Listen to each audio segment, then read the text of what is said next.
Gente, nós estamos na série de mensagens que chama Janelas do Reino. E a ideia de Janelas do Reino é a gente estudar as parábolas. Então, cada domingo a gente tem tratado uma parábola que traz algum aspecto dessa questão das janelas do reino. Lembrando também que o nosso pastor Wesley não está aqui porque ele está de férias com a família, já estará conosco, mas está também tendo um tempo de descanso com a sua família. Janelas do reino.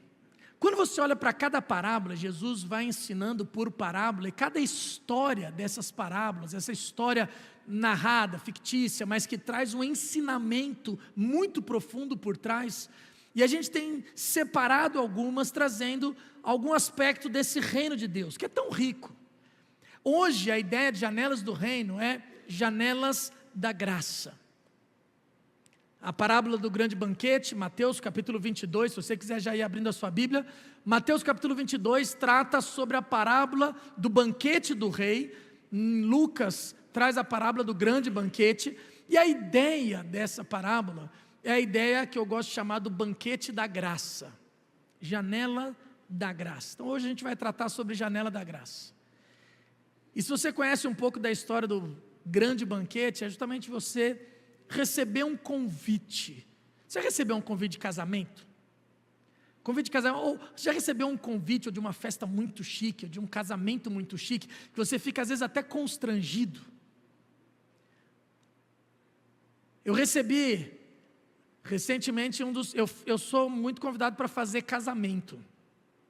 E eu falo que eu faço muito casamento, não porque eu falo bem, porque eu falo pouco. Aí que as pessoas gostam porque quer comer logo. Então realmente, mas eu recebi esses dias, eles estavam aqui de manhã, o Guilherme e a Giovana, eles nos deram um convite para fazer o casamento, né, para mim e para a Rê. Toda vez que a gente faz o casamento, a gente faz um curso de noivos, a gente senta com os dois, tem alguns encontros, e daí eu ministro o casamento. E eles receberam, aí eu queria essa Bíblia aqui, ó. Esse foi o nosso convite para fazer e celebrar o casamento deles. É a fotinho da nossa família. Eu falo que eu nunca tinha recebido um convite, a gente sempre não é verbal, não falar, mas foi o melhor convite de casamento, para fazer um casamento, que eu já recebi.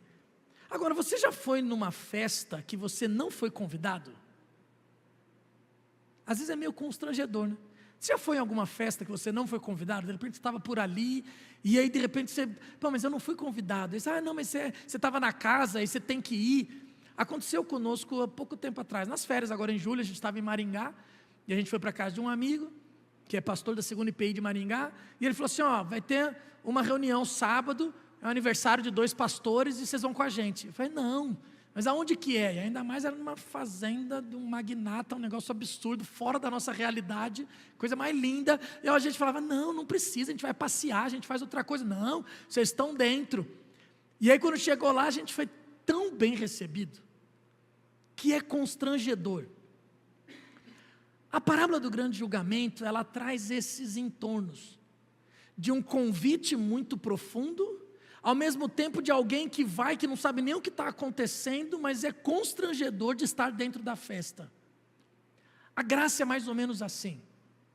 Philip Yancey, no 2º capítulo do livro Maravilhosa Graça, ele conta a história da festa de Babette. A festa de Babette, depois até tem um filme com esse nome, é uma escritora, que ela, na verdade, ela escreve sobre uma vila de pescador na Noruega. Mas como o Brasil hoje está proibido falar de Noruega, nós vamos falar de Dinamarca. Nada a ver com a Copa do Mundo, não sou viciado em futebol. Não, mas é brincadeira, mas é verdade, porque a escritora, ela é da Noruega, e ela escreve sobre a vila da Noruega, mas os caras que fizeram o filme, os cineastas, são dinamarqueses. Então eles mudaram para a litoral da Dinamarca. Então eu vou falar da Dinamarca. O negócio é o seguinte, Philip Yancey conta essa história, nesse 2º capítulo do livro Maravilhosa Graça, sobre a festa de Babette. O que acontece? É uma vila de pescador, fria, escura, muita chuva, no litoral da Dinamarca. Tinha uma igreja, um pastor, que cuidava muito bem da sua igreja, tinha 2 filhas, uma era Martina e a outra era Filipa. Martina, por causa de Martinho Lutero, e Filipa, por causa do discípulo de Martinho Lutero, que era Felipe Melanchthon. Você vê como é que era. Ele cuidava muito bem da sua igreja. A igreja tinha lá um grupo grande, estava atuando, estava bem. As duas filhas atuavam e uma cantava muito. Ela cantava de uma maneira que todo mundo admirava, tal. E de repente, um cantor de ópera famoso de Paris estava passeando na Dinamarca, na praia, e ouviu essa moça cantando. Papin, que era o nome do camarada, Papin, ele simplesmente fala assim, ó, todo mundo precisa ouvir você cantar. Se eu te der umas aulas de técnica vocal, se eu te ensinar a cantar, o mundo inteiro vai se render à tua voz. Ela se anima, eles começam alguns ensaios, e logo o pai falou, não, para com essa história, corta. Papin fica um pouco decepcionado, mas gostou muito ali do local, volta para a França. A vida continua na Dinamarca. O pastor morre, as duas não conseguem levar a igreja, ou conduzir a igreja na mesma intensidade do seu pai, a igreja vai diminuindo. 15 anos depois, a igreja tinha umas 15 pessoas, duas irmãs não se falavam mais dentro da igreja, tinha um boato de um caso extraconjugal de anos, e ninguém fazia nada. Tinha um senhor que era avarento, rabugento, que brigava com todo mundo, e elas naquela situação, quando de repente, numa noite chuvosa, elas ouvem uma batida muito forte na porta, elas acordam desesperadas e elas vão olhar, entra uma moça, desmaia na sala, mas essa moça desmaia com uma carta na mão, uma carta daquele cantor de ópera, Papin. A moça desmaiada, quando eles pegam a carta, vão ver, tinha uma única frase dizendo, Babette sabe cozinhar. Aquela moça acorda, elas vão tentando se comunicar, ela não falava dinamarquês, mas elas conseguem, através de gestos, entender que ela tinha perdido seu marido, perdido seus filhos, corria risco na guerra civil. Papin comprou uma passagem para a Dinamarca para que ela chegasse lá e tivesse esse acolhimento. Aquelas duas ficam com medo, porque estava lá, Babette sabe cozinhar. Mas elas tinham medo da comida da França, porque a lenda dizia que na França comiam rãs, comiam outras coisas, elas não queriam. Mas elas decidem ficar com Babette. Babette fica ali, começa a aprender a língua, começa a cozinhar. 12 anos se passaram. Babette já sabe falar dinamarquês, Babette já serve na comunidade, Babette realmente cozinhava muito bem e servia as refeições até para as pessoas carentes. Mas 12 anos depois chega uma carta para Babette, ela nunca tinha recebido nada. Aquelas duas se espantam, porque 12 anos depois, como que ela recebe agora uma primeira carta? E quando ela vai abrir a carta e ler, ela vê que um amigo lá de Paris renovava os números dela na loteria todo mês. E 12 anos depois, aquela mulher tinha ganhado na loteria. Babette agora era milionária. As duas irmãs ficam constrangidas, mas ficam ali, agora a Babette vai embora. Mas justamente naquele tempo, as duas estavam conversando para fazer uma festa que seria o centenário do pastor, o pai delas, que já tinha morrido. Elas queriam fazer uma memória, uma comemoração, uma lembrança. Babette tinha recebido o dinheiro, falou assim, eu quero fazer um jantar parisiense para vocês. As duas ficam com medo, nunca tinham comido lá, comida de Paris, mas toparam. Quando chega o dinheiro, então, Babette viaja para comprar todas as coisas. Quando Babette volta, ela volta cheia, mas cheia de louças, cristais, velas, coisas de utensílios de decoração. Logo depois de um tempo começa a chegar os ingredientes, e chegam aves, e aves vivas, começa a chegar os peixes, começa a chegar muito vinho, muito champanhe, tudo do bom e do melhor, mas ninguém conhecia nada. Chega então o dia do grande banquete, a festa de Babette. E aí começa a história dizendo que na festa ninguém reconhecia o que estava acontecendo, mas tinha um general na cidade. E esse general começou a falar, isso aqui é o nome, ele começava a falar o nome do prato, começava a falar o nome do vinho, começava a falar o nome do champanhe, mas todo mundo ali celebrando, comendo, sem saber o que estava acontecendo. Mas de repente, aquelas duas mulheres da igreja que não se falavam mais, começaram a conversar. Mas de repente, aquele senhor rabugento, avarento, começa a pedir perdão e começa a falar, e aí os homens começam a contar os causos do pastor, começam a cantar os hinos que cantavam antigamente, eles começam a celebrar as histórias que passaram, e de repente aquelas poucas pessoas estão animadas, alegres, cantando. Aquele general tentava falar o nome e até citava um restaurante muito famoso de Paris, Café Anglais, e ele falava e ninguém dava conta. Essa história termina com duas cenas. A primeira cena, a turma tão animada, tão empolgada, elas saem para fora cantando os hinos do passado, tendo um momento de celebração e comunhão, elas dão as mãos, elas se abraçam, elas vão para perto de uma fonte e termina ali cantando, e o general dizendo: eu estou tentando avisar vocês, a festa de Babete abriu a porta e a graça entrou silenciosamente. Mas termina também com uma outra cena, uma segunda cena. Babete na cozinha, cheia de louça para lavar, toda suja, cheia de taças vazias, cheia de coisa e sujeira para tudo quanto é lado. As duas irmãs vão ao encontro de Babete. Quando vão elogiar, primeiro que Babete fala: eu era a cozinheira do Café Anglais lá de Paris. Elas não se dão conta, elas falam assim: Babete, essa noite será inesquecível, todo mundo vai lembrar quando você voltar para Paris, todo mundo vai lembrar dessa noite. Ela fala: eu não vou voltar para Paris. Mas por quê? Falou: já morreu minha família, já morreram meus amigos, eu corro risco de vida lá por causa da guerra civil, e Paris é muito caro, eu não tenho dinheiro para chegar lá. As duas se olham e falam: mas como? E o teu dinheiro todo da loteria, era 12 mil francos, e o teu dinheiro todo da loteria? Ela falou: foi tudo nesse jantar. Filipenses termina dizendo que a festa de Babete é a parábola da graça de Deus. Ninguém tinha dado nem consideração, nem sabia, mas a graça custa tudo para quem doa. Tudo para quem doa, mesmo que aquelas pessoas nem deram valor, nem sabiam o que estava acontecendo, mas para o doador custou completamente tudo o que ela tinha. Acompanha comigo Mateus capítulo 22, e eu quero falar sobre esse banquete da graça. Diz assim, Mateus 22, a partir do versículo 1: de novo Jesus lhes falou por parábolas, dizendo: o reino dos céus é semelhante a um rei, que preparou uma festa de casamento para o seu filho.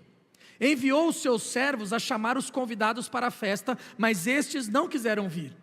Enviou ainda outros servos, dizendo: digam aos convidados: eis que já preparei o meu banquete, os meus bois e animais de engorda já foram abatidos, e tudo está pronto. Venham para a festa. Mas os convidados não se importaram, e se foram, um para o seu campo, outro para o seu negócio. Outros, agarrando os servos, os maltrataram e mataram. O rei ficou furioso, e enviando as suas tropas, exterminou aqueles assassinos e incendiou a cidade deles. Então disse aos seus servos: a festa está pronta, mas os convidados não eram dignos. Vão, pois, para as encruzilhadas dos caminhos, e convidem para o banquete todos os que vocês encontrarem. E saindo aqueles servos pelas estradas, reuniram todos os que encontraram, maus e bons, e a sala do banquete ficou cheia de convidados. Mas quando o rei entrou para ver o que estavam à mesa, notou ali um homem que não trazia veste nupcial, e perguntou-lhe: amigo, como você entrou aqui sem veste nupcial? E ele emudeceu. Então o rei ordenou aos serventes: amarrem os pés e as mãos dele, e atirem-no para fora nas trevas. Ali haverá choro e ranger de dentes, porque muitos são chamados, mas poucos são escolhidos. Feche teus olhos mais uma vez. Pai, em nome de Jesus, que o Senhor fale conosco através da Tua palavra, que o Teu Santo Espírito ministre aos nossos corações, em nome de Jesus, amém. A parábola do banquete do casamento, ela não aparece de forma isolada, tá? Quando você olha, ela faz parte de uma sequência de um confronto de Jesus com os líderes religiosos da época. Se você olhar nos capítulos anteriores, capítulo 21 é a entrada triunfal de Jesus. Os líderes religiosos começam a questionar a autoridade do Senhor Jesus, e aí Jesus passa a ensinar por meio de parábolas, que revelam justamente a verdadeira condição espiritual daqueles que se julgavam mais próximos de Deus. Por isso que quando eles questionam a autoridade de Jesus, em resposta ele conta 3 parábolas. A parábola dos 2 filhos, que o pastor Wesley pregou e é para os fariseus, lembra da história da pregação, a dos lavradores maus e finalmente a do banquete do casamento. As 3 possuem o mesmo propósito: denunciar a incredulidade deles e mostrar como que a liderança religiosa, que se achava mais perto de Deus, que se achava conhecedora do bom, estava desprezando o convite do rei. A imagem do banquete do casamento, ela é muito significativa para os judeus. Primeiro porque no Antigo Testamento, o reino de Deus é frequentemente descrito como um grande banquete preparado. Mas também porque no Novo Testamento, depois a gente vai olhar para isso, é a ideia de que a volta de Jesus é como a bodas do Cordeiro. É esse casamento preparado. Na parábola, e aqui eu preciso explicar, antes da gente entrar para as lições, ensinamentos, aplicações, o rei, e aqui vamos entender já a parábola, já vou resumir, dar a interpretação para a gente partir depois, para ficar mais fácil. Quero que você entenda a parábola. Então quando você olha para a parábola, o rei significa Deus, representa o Deus Pai. Jesus Cristo é o filho que vai casar. O banquete do casamento e toda essa festa representa o reino de Deus. Os servos, os escravos que vão dar o convite são os emissários. E aqui a gente já pode se incluir, talvez, que é só entregar o convite. E aí tem os convidados, e aí tem uma reflexão para nós, se você está fora ou se você está dentro. Essa é a ideia desse banquete. Essa parábola literalmente representa essa graça de Deus que convida pecadores para participarem do grande banquete. E por que é importante a gente entender isso? E aí eu quero trazer para a gente fazer aqui como se fosse um casamento. Todo casamento tem um convite, então vamos fazer um casamento. Primeira questão do casamento tem o quê? O convite. E aí eu chamo de o convite da graça. O convite da graça. Porque o cerne dessa história toda é justamente para falar sobre Jesus ensinando aqueles religiosos que não era sobre mérito, que não era sobre justiça própria, que não era sobre aquilo que a gente pode fazer para Deus, mas é sobre a graça de Deus. Então primeiro o convite da graça. E é interessante a gente olhar para isso, porque a graça, o que é a graça? A graça, por definição, se você já cresceu na igreja, está um tempo na igreja, a definição da graça é um favor imerecido. É um presente que você recebe sem merecimento algum, sem ter feito nada. Isso é graça. Que é aquele negócio que a gente fala da graça e misericórdia. São 2 lados da mesma moeda. A misericórdia é você não receber o que você deveria receber. O salário do pecado é a morte. Você é pecador, todos nós pecamos. Então se nós pecamos e o salário do pecado é a morte, nós deveríamos receber a morte. Mas pela misericórdia nós não recebemos o que deveríamos receber. A graça, em contrapartida, é o presente, o favor imerecido. Que não tem nada que a gente faça por merecer. Você recebe de graça, é o convite da graça. Por isso que é interessante e às vezes nos constrange ou nos incomoda, quando você olha para uma parábola dessa, e a parábola dessa é, puxa vida, mas como que convidou todo mundo? Porque a graça aos olhos humanos é injusta. A graça é injusta aos olhos humanos. Sabe, como que aquele camarada vai? Por que aquele camarada está lá dentro? Porque a gente tem a ideia do que eu tenho que fazer, a minha disciplina religiosa, a minha espiritualidade, a minha entrega. Você deve talvez contar a história, não, eu estava passando, eu tive um coração sensível, meu irmão não, eu tive um coração sensível, minha família não. Gente, é pura graça de Deus. A graça é um favor imerecido, é um presente que você não faz nada para merecer. Qualquer coisa que a gente coloque para merecer a salvação, nós anulamos a graça. Ah, mas eu tenho que fazer isso, eu tenho que escolher Deus, eu tenho que orar, eu tenho que ter disciplina, eu tenho que ter perseverança, Gente, qualquer coisa que você faça, você anulou a graça de Deus. Isso é muito sério para nós. Nossa teologia reformada fala muito sobre isso. Mas a gente precisa conversar sobre essas coisas, porque isso faz total sentido, quando a gente olha para uma parábola como essa. Porque ele está falando com os judeus, e a gente vai falar sobre a questão do convite já, da questão da rejeição, porque os judeus estavam ali, e ele está falando com os judeus, e os judeus rejeitaram, os judeus não aceitaram, os judeus não entraram na festa, e aí eles saem pelas ruas e falam assim, ó, pega todo mundo, gente boa ou gente má. Gente, a gente precisa entender que as parábolas não é tudo assim, ó, no literal você ficar entendendo, porque não quer dizer que o banquete é a salvação, e a impressão que das vezes que vai chegar gente lá, sem noção do que está acontecendo. Não, do céu você vai chegar sabendo que Jesus Cristo é o único caminho, que Ele é teu Salvador, o único suficiente Salvador, todo o sacrifício da cruz. Não é que você vai chegar lá sem saber o que está acontecendo, mas a ideia da parábola é falar sobre um conceito, ele está falando sobre a graça. Por isso que ele traz essa ideia, que não é por mérito, gente boa ou gente má, pega quem está na rua, pega os pastores. Se você pegar Lucas capítulo 14, que é o texto correlato a esse, você vai ver que ele sai pegando todo mundo nas vielas, mendigos, todos sai, bota todo mundo, porque o rei quer o salão cheio, e o coração do rei para ter o salão cheio, não olha o mérito humano. Por que é importante a gente entender isso? Vamos tentar trazer para a nossa realidade, porque se eu entendo a graça de Deus, eu paro de julgar, porque eu não sou merecedor de estar nessa festa. E por que a gente tem a mania de ficar julgando quem está aqui também? Ah, mas o fulano não tem, ah, mas o fulano não se arrependeu de verdade, ele está, ah, mas o fulano não pagou o preço. Quando eu entendo a graça de Deus, eu paro de julgar o meu irmão.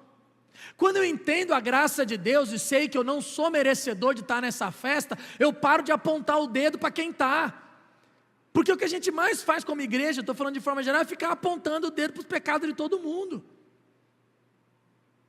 E aí eu não quero ser polêmico, mas adoro uma polêmica, não, brincadeira, mas a ideia é assim, a gente tem alguns pecados que a gente coloca como prioridade, a gente acha dentro da igreja, a gente tem pecadinho e pecadão. Então quando a gente olha, por exemplo, a questão hoje do homossexualismo, o pessoal fala assim, ah, mas aquele lá não vai para o céu, ah, aquele lá não, quem que é a gente? Se a gente olha para a parábola, se a gente já se converteu, a gente é só o emissário, você só entrega o convite, você não está para julgar quem está na festa ou quem não está, o que fez ou deixou de fazer, porque aquele que é o homossexual, mas o mentiroso que está lá dentro, esse pecado a gente passa pano, a gente faz vista grossa. O avarento que está dentro da festa, a gente faz vista grossa, mas tem alguns pecados que nos chamam mais atenção, e a gente gosta de apontar o dedo. Quando a gente entende a graça, eu paro de apontar o dedo, eu paro de julgar o meu irmão.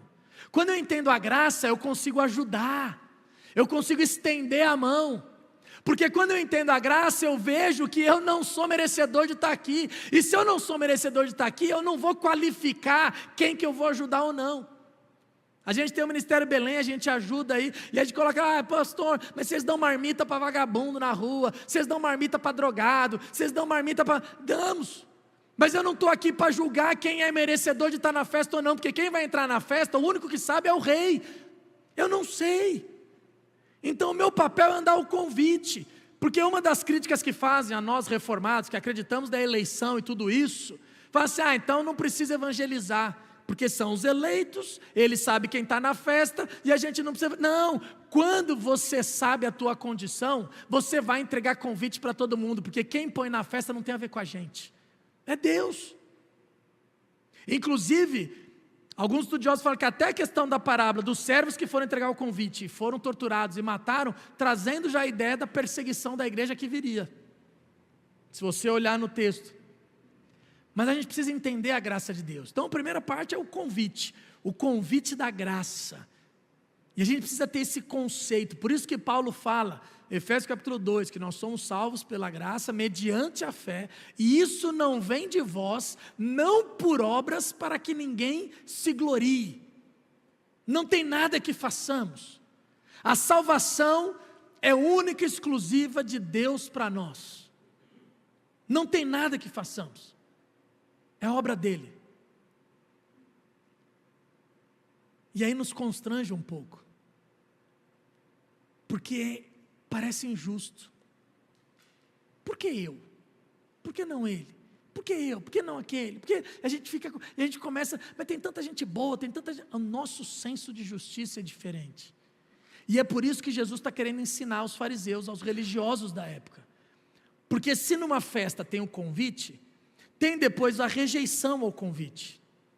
A rejeição a esse convite. E quando você olha para o texto, você vai ver que alguns rejeitam, e de novo, não é questão de literal, tá? A parábola, ele quer trazer um ensinamento do conceito. Então não quer dizer que alguém pode rejeitar, a gente escolhe Deus ou não, a gente escolhe entrar na festa ou não. Não, não é isso. Deus estava querendo mostrar para aqueles religiosos, para aqueles fariseus, essa questão da graça e a negligência, a rejeição a esse presente de Deus. Por isso que o propósito dessa parábola é mostrar como a gente negligencia estar na presença de Deus. Existe uma festa, existe um convite, existe toda uma preparação, e nós estamos preocupados com coisas banais. É isso que ele está dizendo, as desculpas, Jesus coloca as desculpas ali como desculpas esfarrapadas. Desculpas esfarrapadas. Se você olhar Lucas capítulo 14, um falou que vai comprar uma propriedade e precisa ver. Quem que comprava propriedade sem ver? O outro fala que ia comprar uma junta de bois e que precisava testar. O outro fala que ia casar. Então Jesus está dizendo assim, ó, tem um convite de um grande banquete, que é o banquete da graça. Tem um convite que não custa nada para vocês, porque a graça é isso, é de graça para nós, mas a graça é um preço altíssimo, custou tudo para quem doa, o próprio Filho, mas está aqui de graça, e vocês estão virando as costas.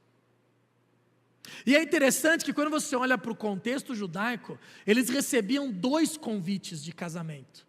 Eles recebiam um convite lá atrás, e depois um convite quando estava tudo pronto, para dizer, ó, pode vir. Por causa da comunicação daquela época. Era mais ou menos, acho que hoje nos nossos dias tem aquele save the date. Então tem o save the date para você guardar a data e tal, e aí depois você recebe um convite oficial, um convite formal. Acontecia assim naquela época. Então quando Jesus está dizendo, eles já receberam o primeiro convite. E quando eles recebem o segundo convite, já era para estar marcado, já era para estar priorizado, já era para estar agendado. Eles recebem o segundo convite e eles estão virando as costas para questões banais. Quantas vezes nós fazemos isso? Quantas vezes nós negligenciamos de estar na presença de Deus para correr atrás das coisas desse mundo? É só pensar na tua semana. Quanto tempo nessa semana você passou na presença de Deus, desfrutando desse banquete da graça, desfrutando da presença do Rei, e quanto tempo você passou correndo atrás das coisas desse mundo?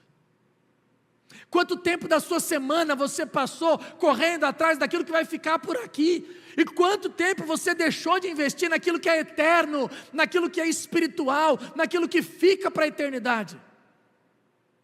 Como nós negligenciamos esse convite da graça, que está acessível para todos nós, a presença do Pai, a presença do Mestre, e a gente está correndo atrás das coisas desse mundo. Por isso que a gente precisa entender o que Jesus quer ensinar, o que Jesus quer mostrar. E quando a gente olha para essa rejeição, isso aqui é muito sério. Porque Jesus, quando ele conta essa parábola, é quase que um convite real naquela época, era impossível de ser negado, vamos dizer assim. Era impossível, é quase que essa parábola fala assim, essa história não existe. Como se os judeus, os religiosos, pudessem falar, essa história não existe. Porque naquela época, no contexto local, no contexto da época, o rei era soberano sobre tudo, sobre todos. O rei tinha o controle da vida e da morte. Então um convite do rei para uma festa de casamento, toda a cidade parava e ia. Ninguém rejeitaria. Nós temos um convite real, todos os dias. Nós temos um convite do Rei dos Reis. Não é um rei daquela época, não é um rei terreno. E aí eu faço um convite aqui. Se você não conhece a Jesus, se você nunca entregou sua vida para o Senhor Jesus, se você está fora desse banquete da graça de Deus, hoje é a noite para você entrar nessa festa. Não fique de fora. Procure quem te chamou, fala para quem te convidou. Ou se você está aqui há um tempo, mas não tem certeza dessa, procura a gente, procura um dos pastores, procura quem está perto de você, procura quem você conhece, mas fala assim, eu quero isso aí, eu quero entregar minha vida para Jesus, eu quero desfrutar desse banquete, eu não quero ficar de fora disso. Não deixe, é um banquete real, é um convite real, não negligencie de estar na presença de Deus, não negligencie correndo atrás das coisas deste mundo, fique, desfrute da presença do Rei, porque o banquete, a festa está posta, a mesa está aqui, para a gente celebrar a presença do Senhor. E por fim, a roupa da festa, o dress code, é chique, quando você recebe um convite das coisas, tem lá como que você vai se vestir. E é interessante porque o que parece é que com essa parte final, Jesus se dirige agora à comunidade dos que creem nele já. As roupas nupciais. Na parte final da parábola ele começa, o rei entra e ele percebe que tem alguém lá dentro, mas que não está com as vestes nupciais. E aí eu já te chamo a atenção para isso, porque ele buscou todo mundo na rua e todo mundo não tinha vestes nupciais.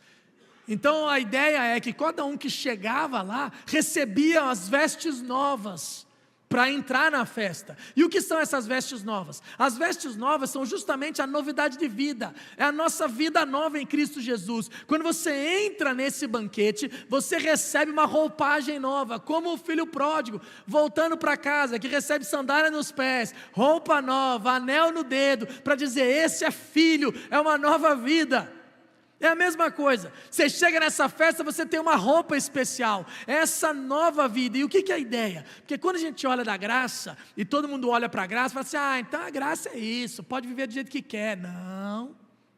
Às vezes olham para nós presbiterianos para falar isso, então a graça é uma vez salvo, sempre salvo, pode fazer o que quiser, pode viver do jeito que quer. Não, muito pelo contrário.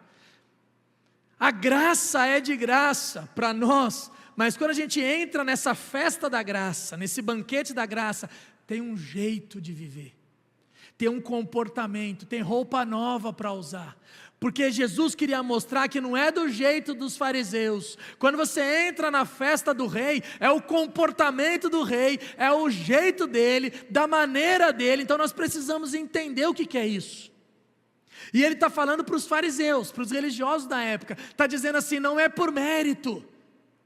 É só você lembrar, Isaías capítulo 64, quando ele fala que nós somos imundos, e até as nossas justiças são comparadas como trapos de imundícia.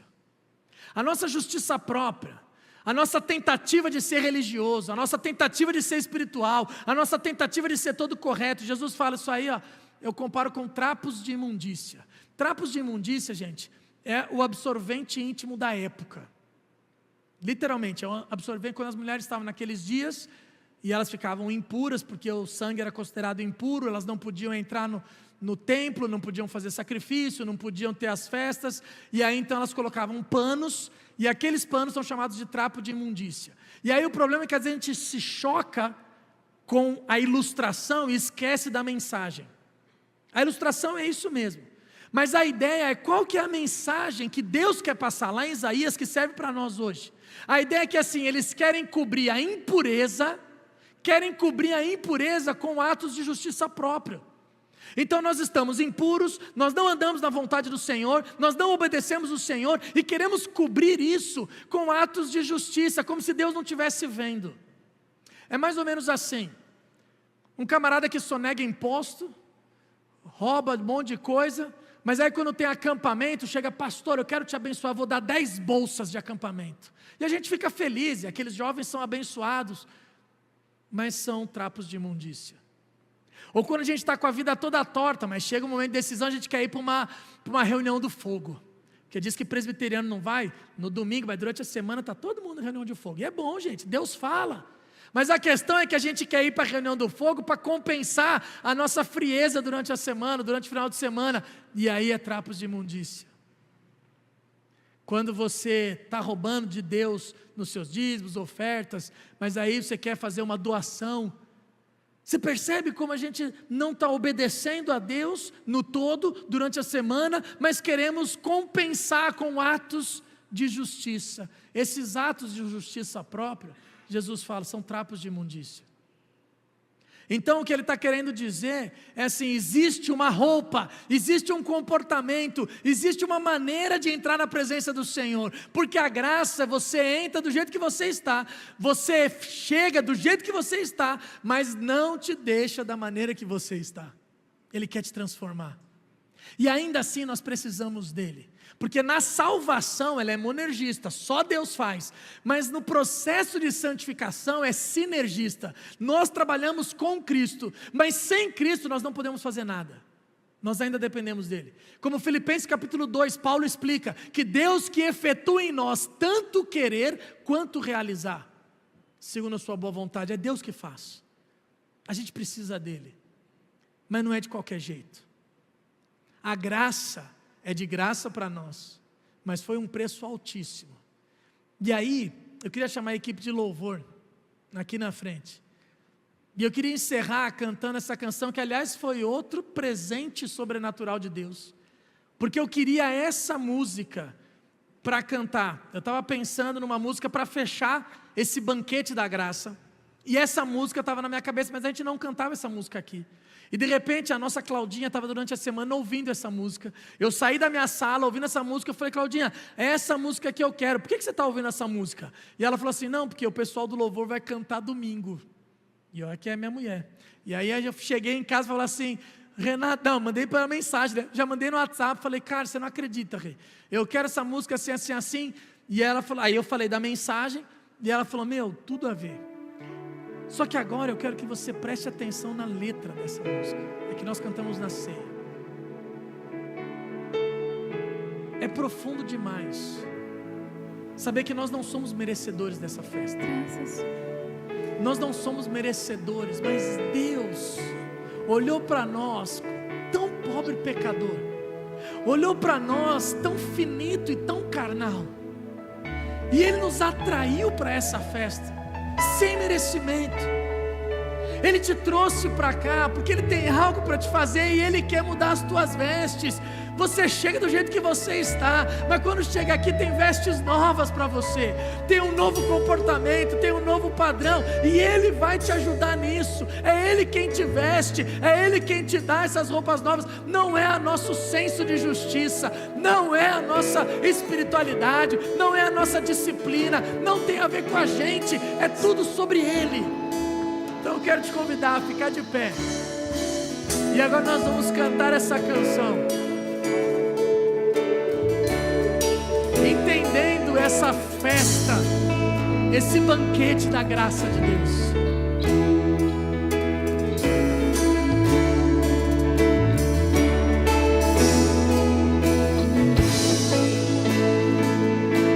Graça sobre graça recebi, e da plenitude renasci. Quando atraído me encontrei no amor de Deus. Olha isso, adore o Senhor. Olha o que Ele fez. Vive poderosa salvação. Ele te alcançou na escuridão. Luz que me alcançou na escuridão. Oh Deus, Todo meu pecado se apagou no amor de Deus.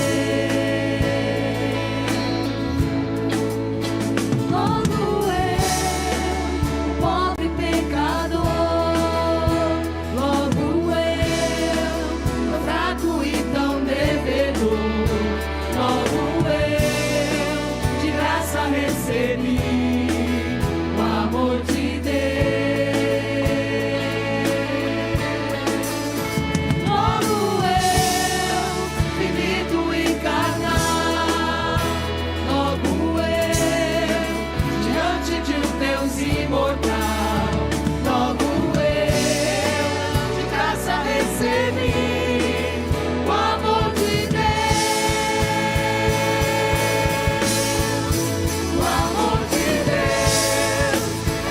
sem benefício. O amor de Deus não mede sacrifícios. Nos braços desse amor recebo o perdão comprado por Jesus. O amor de Deus é puro e consciente como as manhãs, é firme e constante, se entregou na cruz e a morte derrotou. Amor de Jesus.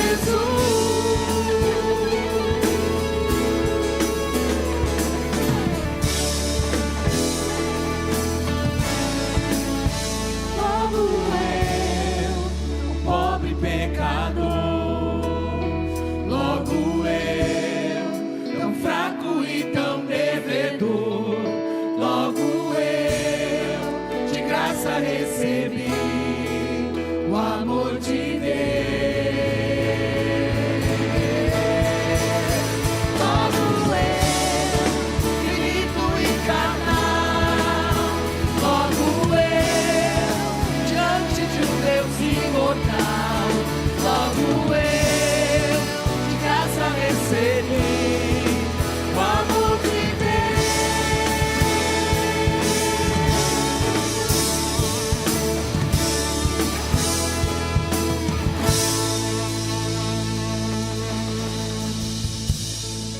Deus, nós só temos a te agradecer, Pai, porque nós não somos e não seremos jamais merecedores dessa festa.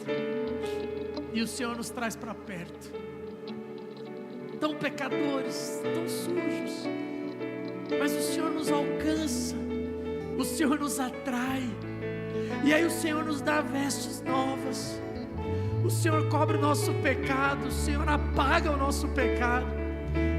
Pai, muito obrigado, porque o Evangelho não tem a ver com o que a gente possa fazer, o Evangelho tem a ver com o que o Senhor já fez. O Evangelho não é o que eu preciso fazer para herdar a vida eterna. O Evangelho está feito, está consumado. O Senhor já fez. Pai, muito obrigado. Muito obrigado por esse banquete da graça de Deus. Nós te adoramos e que o Senhor nos ajude a te honrarmos com as vestes novas, a te honrarmos com um comportamento novo, a te honrarmos com atitudes novas, a te honrarmos com a mudança de vida. Nos abençoa, Pai, em nome do Senhor Jesus. Amém e amém.